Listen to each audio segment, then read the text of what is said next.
Welcome back everyone. In this video, I'm going to show you how to make individual smoked beef ribs. Alright, so here's our beautiful rack of beef ribs. I picked these up from my butcher at Austral Meat. These are the Black Tide brand by Ranges Valley. As you can see, we've got some beautiful marbling in there.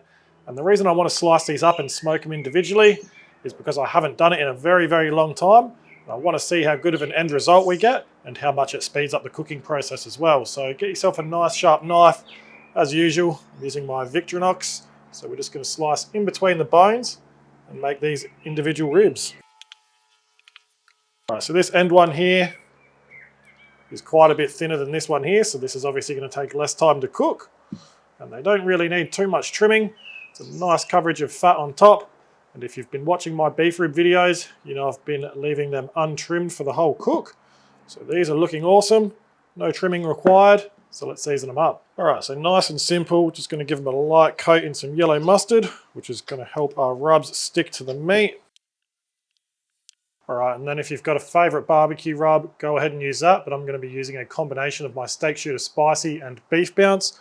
Or if you want to go ahead and make your own barbecue rub, go ahead and do that. Or salt, pepper, garlic always does the trick nicely.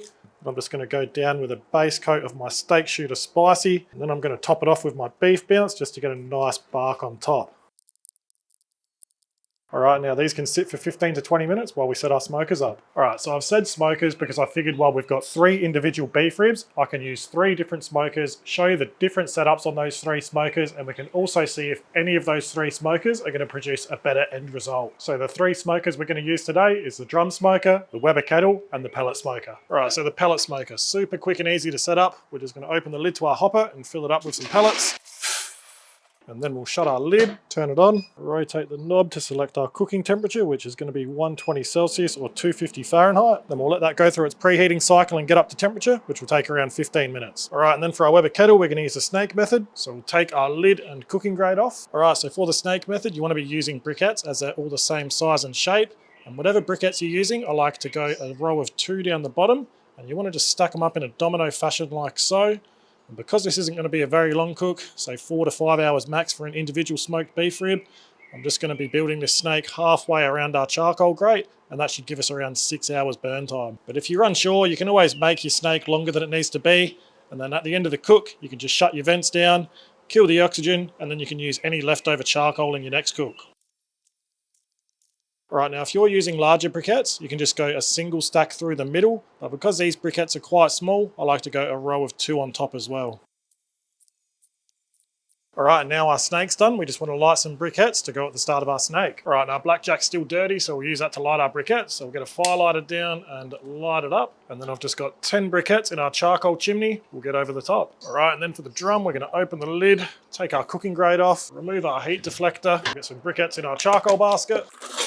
Again, it's not going to be a long cook, so we don't have to fill it up completely. Then I'll bury a fire lighter in there and light it up. Alright, and after about 15 minutes, the briquettes to start our snake are ashed over, red hot and ready to go. So we'll get them in. So we just want to dump them in at the start of our snake, obviously at the end where the domino stack is running. And we just want to pile them up nicely. Then we'll make sure our bottom vent is wide open. Then we can get our lid on and make sure our top vent is open as well. And the briquettes in our drum have caught light nicely as well. So we can shut our lid, open up both of our vents, and we're going to let our Weber and drum preheat to just below our target temperature, which just like the pellet smoker is going to be around 250 Fahrenheit or 120 Celsius. Alright, our smokers are up to temperature, so we'll get our beef ribs in. We'll get one in the pellet smoker first. Just going to get a drip tray in underneath where the beef rib's going to sit. And then we'll get one of our beef ribs in and we'll shut the lid. Alright, and then our drum smoker, we'll open the lid. And as it's only one single beef rib, we're just going to use 1 chunk of smoking wood. I've gone with a little chunk of iron bark, so we'll get that straight on where the fire's burning. Then we'll get our heat deflector back in, and then our cooking grate, and another beef rib. Then we'll shut our lid and head over to the Weber. Alright, so we'll take our lid off, get a bit of smoking wood right about there where the snake's burning. Get a drip tray down, then we'll get our cooking grate back on, our last beef rib, and then I'll get my wireless probe from Inkbird in, right in the thickest part there. And that way we can monitor the internal temperature and the ambient temperature, which is really handy as the Weber obviously doesn't have a temperature gauge. And then we want to get our lid on, and we want to make sure that our lid vent is opposite to where the snake's burning, so the smoke and heat can go through and around our beef rib. Alright, so in each smoker I'm going to let our beef ribs go for around around 2 hours. I want them to develop some really nice color and bark before we wrap them up. Obviously our pellet smoker we don't need to worry about. That's all completely automated in regards to fire management. And for our drum, we're going to be using our intake vent to control our temperature. And in our Weber, we're going to be using our bottom vent. Same sort of theory for both. We've just had our lids open getting those beef ribs in. So once we get back up to just below our target temperature, for our drum, we're going to use our intake vent like I said. We're just going to shut that down to stabilize our temperature, and for our Weber, we're going to use our bottom vent. Then we'll see where they stabilize off at, and if we need to increase temperature, we'll open our vents up. If we need to decrease, we'll shut them down a little bit. And you're always better trying to stabilize off a little bit below your target temperature, as it's much easier to increase temperature than to bring it down again. So for the first hour and a half to 2 hours of this cook, all I really need to worry about is some fire management on my drum and Weber kettle, and then we'll check back in on the beef ribs once we're a bit further into this cook. All right, so we're an hour 45 into this cook, and our drum smoker beef rib is looking really nice. Got some good drawback on the bones. That bark is set nicely, so I reckon we'll be ready to wrap these up if the other ones look the same. All right, and our Weber beef rib, that is looking nice as well. Got some really good color, and our internal temperatures at about 72 degrees Celsius. We want these to go right up to 96 or so. So we'll put this lid back on for a moment and check on our pellet smoker beef rib. All right, so this one is actually fallen over. But again, it's got some really nice color on there. So let's wrap these up. All right, so I've just got some foil here. I'm gonna go 2 layers for each beef rib and get a little bit of butter on top. Then wrap this one up. This is our drum smoker beef rib. And that can go back in the drum smoker. And then our Weber beef rib, I've just taken the probe out for a moment. So again, some butter. And we'll wrap it up nice and tight. Then I'll get the probe back in there. And that can go back in the Weber. And then our pellet smoker beef rib. And butter. And that's going to go back in. All right, so now our beef ribs are wrapped up and back in. We're going to take them until they reach an internal temperature of around 96 degrees Celsius or 205 Fahrenheit, which I reckon is going to take another 1 to 2 hours to get there. The thickest beef rib was the one in the Weber kettle, so I reckon that might take a little bit longer, but we'll keep an eye on the internal temperature for all 3, and we'll come back once we're ready to check for probe tenderness. All right, so it's only been about 45 minutes, and the other 2 beef ribs are sitting at about 90 degrees Celsius. This one's a bit thinner, so I reckon it might be pretty close to being done, if not done already. So we're just gonna have a probe around. That's actually feeling nice and soft.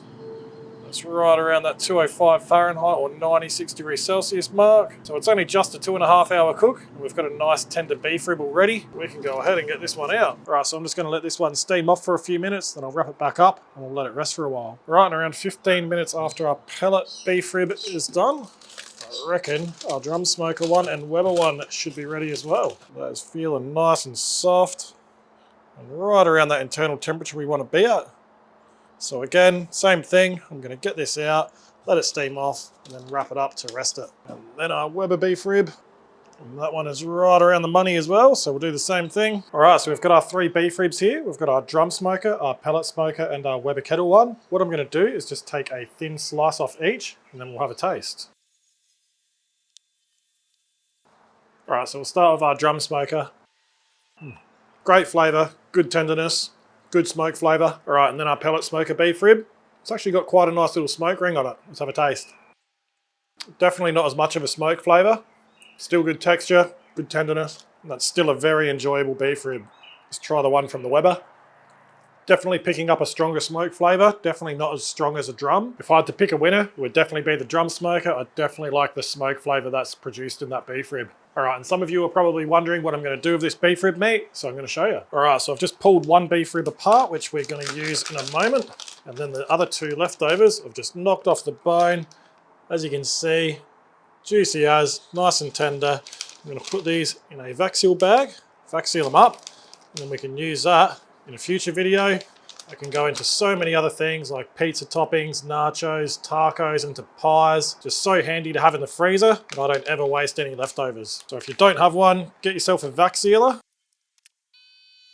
And that locks all the flavour and moisture in. You can chuck that in the freezer. That'll reheat in simmering water in about 20 minutes. Or if you thaw it out in the fridge, it'll probably only take around 10 minutes. So like I said, it's super handy having a vac sealer. I use mine all the time. Super handy having stuff like this in the freezer. You can put a meal together really quick during the week. All right, so I'm going to do some loaded fries. So with that pulled beef rib, just going to top our fries with that. And then I'm just going to go over with some cheese sauce. and a nice little fresh salsa, and we'll finish it off with some spring onion. Now I can assure you that this is unbelievably tasty. All right, got a bit of everything on there. You've got some nice crunchy chips, that beautiful tender and flavoursome meat, a fresh salsa, that cheese sauce. What more do you want? So there you have it. There's how to smoke individual beef ribs. I showed you how to do that on 3 different barbecue setups, and then we made some loaded fries out of them as well. So I hope you enjoyed the video. If you did, subscribe to my channel, give the video a like. But for now, that's the end of the video. So thanks for watching, and I'll see you next time.